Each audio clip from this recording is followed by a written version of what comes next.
Democrat parents get this issue as well as Republican parents. This is an issue that actually unites parents across the board. In South Carolina, they were stunned by the developments across the country as it relates to your ability to have a gender identity group and to have teachers feeling like they're forced to provide instruction. That is just antithetical to what's in the best interest of a child, to exclude the parent from any conversation around those very important topics. And so this legislation would pull money away from schools who refuse to comply with what the law, by the way, of the land already is. Minors don't make decisions in a vacuum. It requires a parental supervision to make those decisions. I have to reinforce that by pulling the money away so that we can make them pay attention to what the law of the land already is.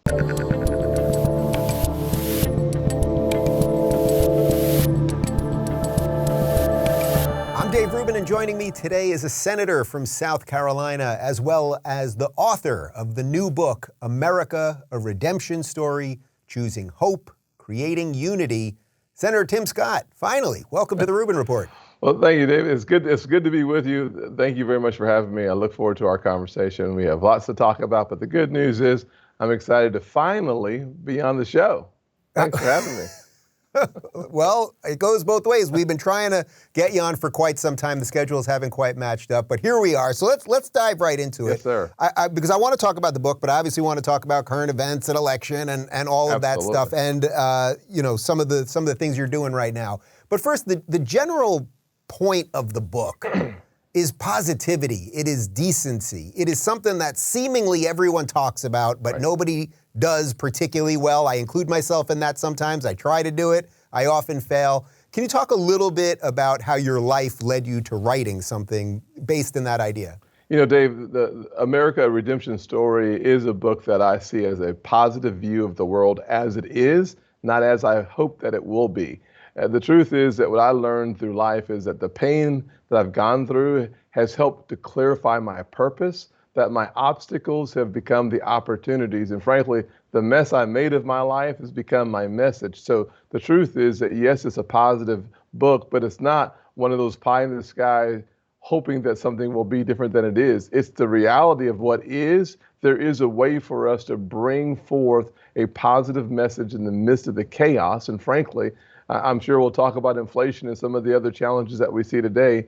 As a kid who grew up during the Carter years, I thank God Almighty for Ronald Reagan. And so the truth is that I learned why I love President Ronald Reagan, because of the misery of high inflation, even higher interest rates, and scarcity, not a mentality, but at the gas pump. So the truth is that when I think about the hardest times I've seen in my life, somehow, some way, a silver lining appeared.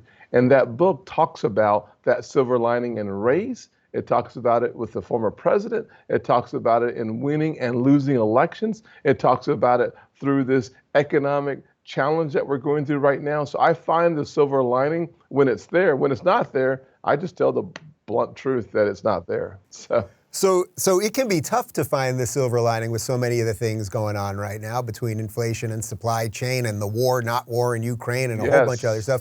But do you really view us in that Jimmy Carter moment right now, which maybe could cause, sort of a red pilling of Americans, the average American that didn't realize that maybe big government doesn't work and printed money doesn't work and the rest of it? Well, Dave, you're right. Big government has not worked, and we have a history to prove that it doesn't work.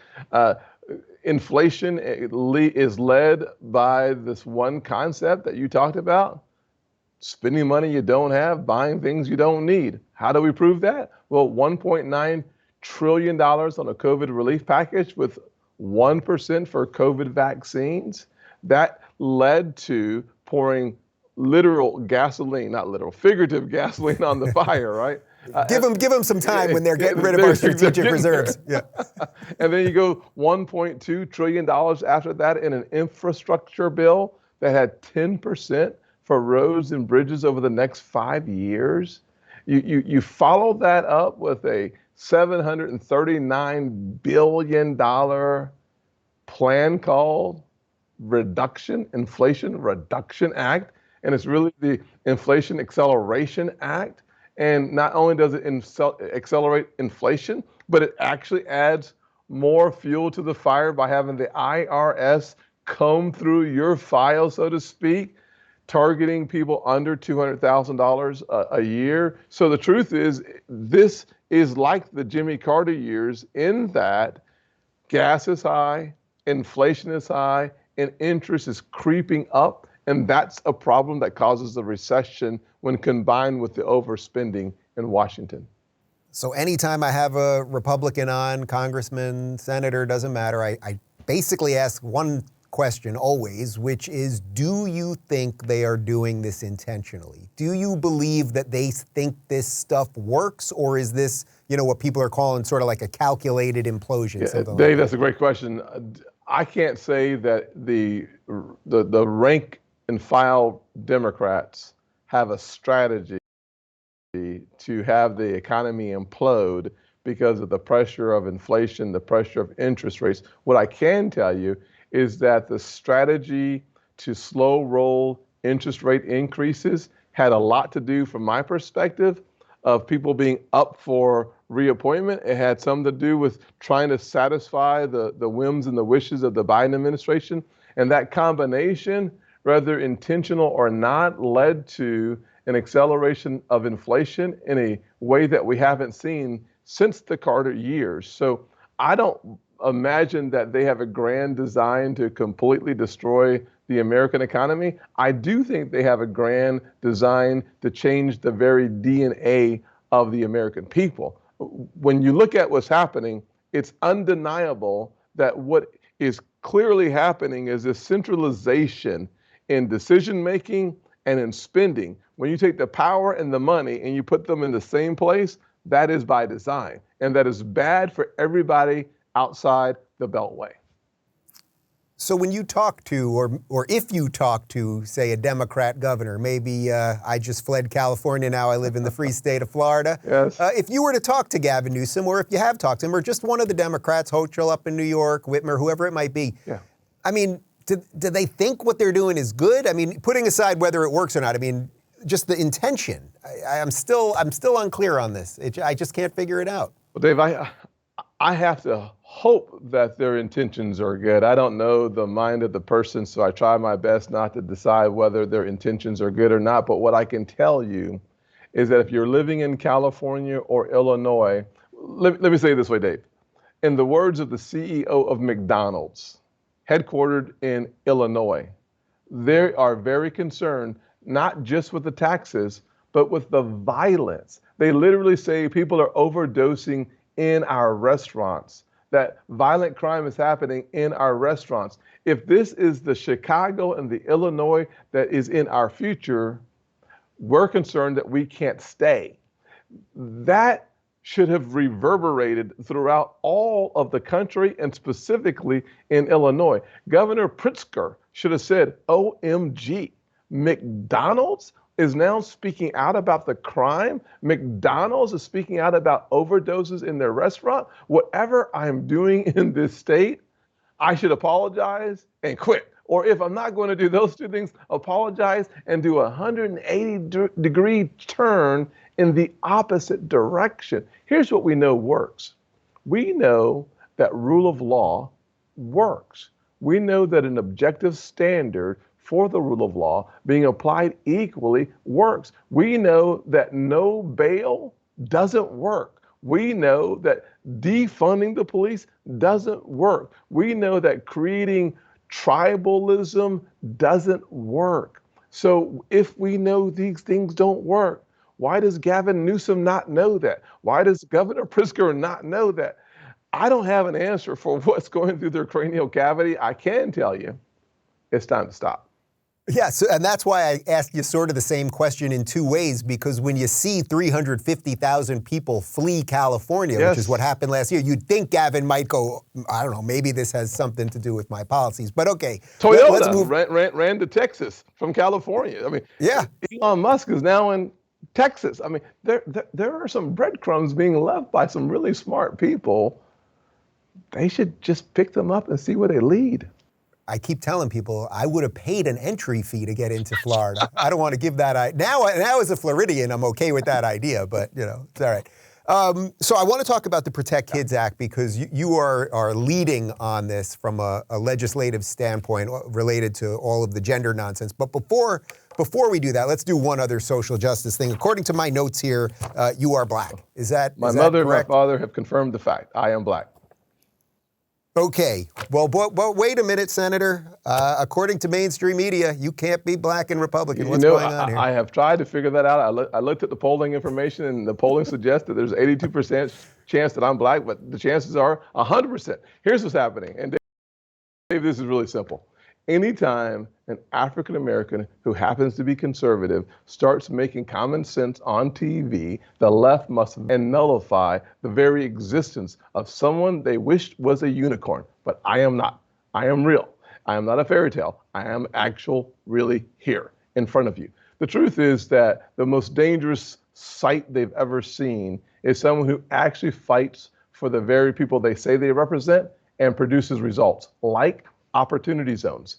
When you think about bringing poverty to the history of America, 2019, think about the fact it is the year that the private sector invested $29 billion through opportunity zones in those marginalized communities, leading to an 8% increase in wages, a 20% increase in property values, which shrinks the gap between the haves and the have-nots. And oh, by the way, it led to the lowest level ever recorded for poverty. That scares the blue dickens out of the left. It's a strange thing, but it works. We have the proof is in the pudding. Black conservatives that stand up for folks living in marginalized communities represent something that MSNBC and sometimes CNN, they just can't stomach it. But here we are. They can't. I don't know if you know this, but I campaigned alongside Larry Elder during the California recall, and I would open for him at some events, and I'd read the headlines, and they'd say, all his supporters are white supremacists, and he's the black face of white supremacy, and I'm out there in front of thousands of people waving American flags, cheering him on, and they're calling them the white supremacists. Well, man, you got to get your watch fixed. Here's the funny thing is, here's a guy who ran for Congress in 2010 against the son, Strom Thurmond, in the birthplace of the Civil War, Charleston. And because of the evolution of the Southern heart, I sit now as a United States Senator for the great state of South Carolina. Mm-hmm. If we were talking about racist not supporting candidates of color, I wouldn't be here. Nor would a successful Wesley Hunt, who won his primary in Texas. By the way, primaries are typically, Republican primaries are more white than the overall population. So if you want to test the theory of race and politics, go to places like Texas or Charleston, South Carolina, or John James in Michigan, and you start noticing there's a trend that people actually judge you based on the content of your character, not the color of your skin. Ask Myra Flores or Young Kim or Michelle Steele, and you'll get the same conclusion that Americans are far more interested in what's on the inside than we are the outside. But Democrats, the tribal nature of identity politics requires them to start on the outside and use these characteristics to come to an artificial conclusion consistent with the very theory of progress. We are the land of opportunity. We are the place where hope breathes eternal. Do you think it's possible that Republicans or conservatives, whatever you want to call right-leaning people, was it bad messaging on that side, or was the messaging of the left just so effective to create these untrue memes that you're describing? Because it's not. I can tell you, as someone that was a lefty my whole life, came across the aisle now, and it's like I meet the most decent, loving, open, actually more open-minded even than the purported open-minded people. I mean, that's the fascinating Dave, one of the things I found to be quite interesting is the definition of any words used in politics today, like the Inflation Reduction Act actually increases inflation. Yep. or the fact that you hear people talking about the Republican Party being a group of racists or deplorables. And the truth is, when the guy from the Black Lives Matter leader showed up at the Trump rally, they gave him the stage. I mean, Yeah. and so Yeah. they applauded him for the things that they agreed upon, and they didn't boo him. They treated him with respect and deference on the areas of disagreement. He was stunned and we say in my office, shooketh, which is a Tim Scott internal phrase for, I can't believe that happened. So literally, what we find happening all across the country is people of good intent, they welcome debate. They actually welcome disagreement. What they don't welcome is indoctrination. What they don't welcome is you telling me that because of the color of my skin, I'm an oppressor. Or you frankly telling me because of the color of my skin, I'm a victim. Both are offensive. But people of good intent, they don't judge you based on these superficial things. They judge you based on how the heart responds to the crisis of the moment. All right, so speaking of the crisis of the moment, let's talk about your Protect Kids Act. I've done a ton here on the gender stuff, obviously all the woke stuff. First off, how did this even get to your desk? Is there an issue, a real issue with this in South Carolina? Are you just kind of modeling this off what DeSantis is doing down here, or how did this get to you? I celebrate all the governors around the country who take very seriously the importance of relationship between a parent and their teachers. And Governor DeSantis has led on this, and we should give him a lot of credit for doing so. What I've seen across the country, I've been focused on school choice and empowering parents for the last 9 years. I love the model that Jeb Bush had and Rick Scott had and now Ron DeSantis has in Florida. But the truth is that governors throughout the country, including Kim Reynolds in Iowa, they're all focusing on school choice. And one of the reasons why is I had this panel. And I had parents from around the country, one from Virginia, come down to Charleston, South Carolina. And she says to me, I need basically a FOIA, a Freedom of Information Act request just to get a copy of my kids' curriculum. I can't get into the school. And then you hear these parents in Iowa and in Virginia who are concerned about their kids being indoctrinated from a gender perspective. I decided that the problems are not just in one state, they seem to be in many states. So one of the things that makes common sense to me is the parent is the person who should be in the biggest, most powerful position possible in making decisions for their kids.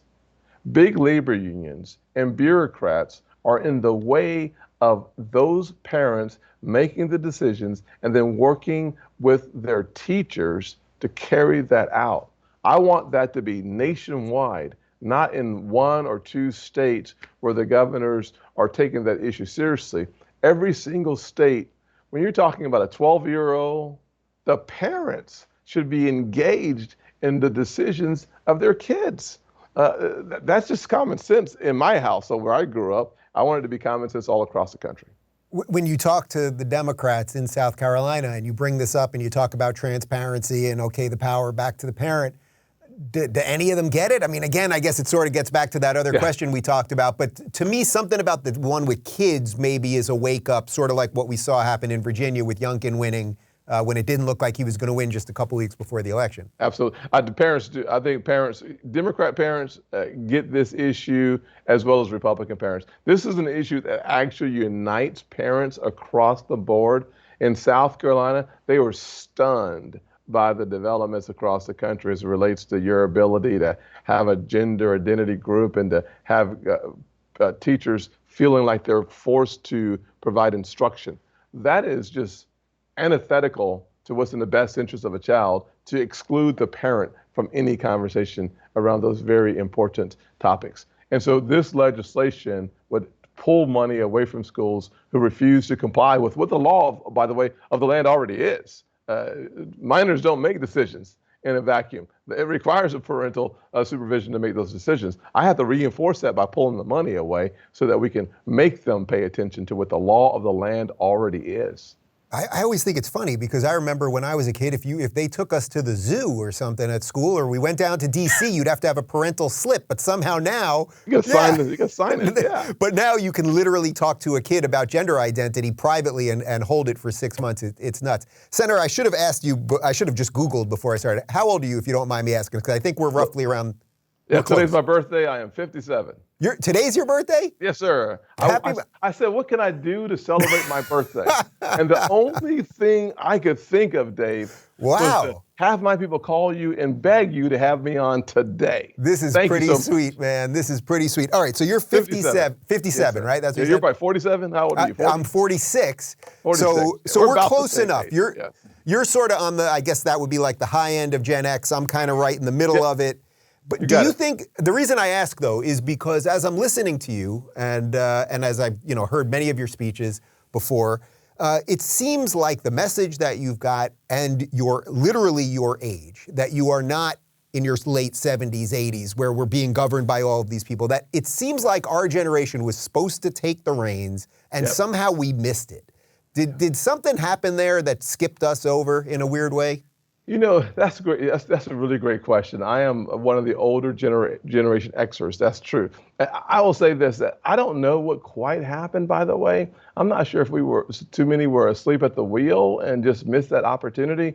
I think we should be fully engaged in shaping this country. I think we have enough experience, enough education, enough nicks and bruises to look back and help those who are coming, and to look forward and to know what we should take from our parents and what we left on the sidelines. So I think we are in the perfect age range to help recalibrate this country for its best output yet.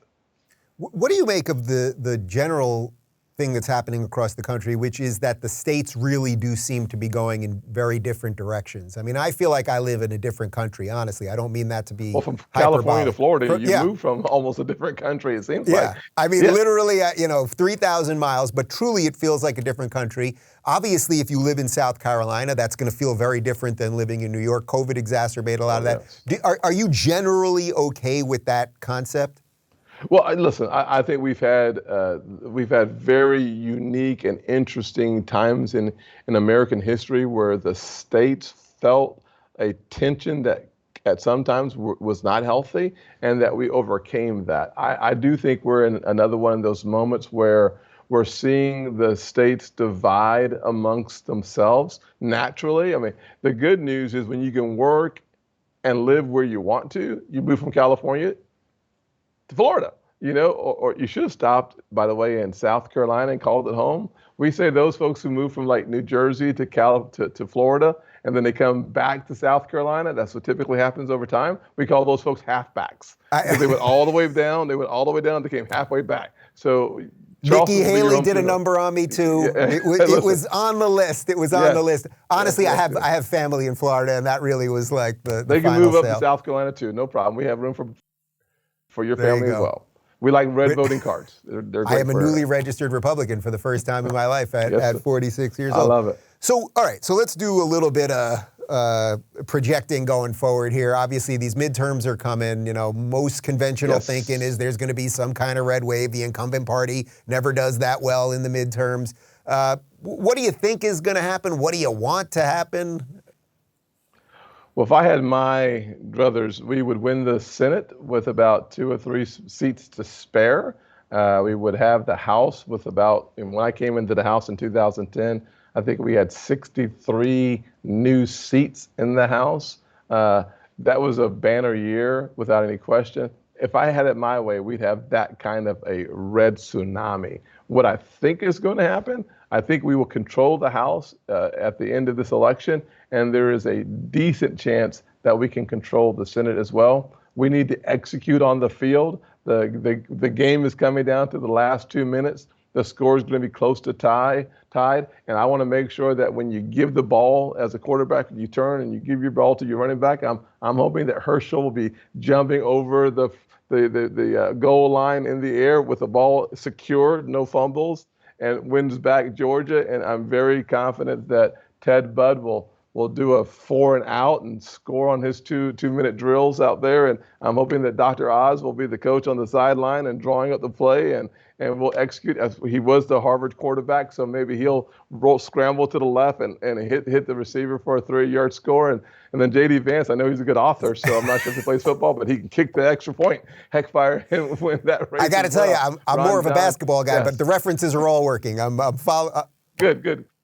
I'm about done because I started with Herschel. I know nothing about basketball, but maybe we can just get J.D. Vance in to dunk the ball after someone else spikes it. I'm sure you don't spike in basketball. You don't spike in basketball. All right. So, So if that happens, let's say you get something close to what you want, even if it's not that 3 senators over, et cetera, but you get some of that. Exactly. What do you think changes here? What do you think honestly changes?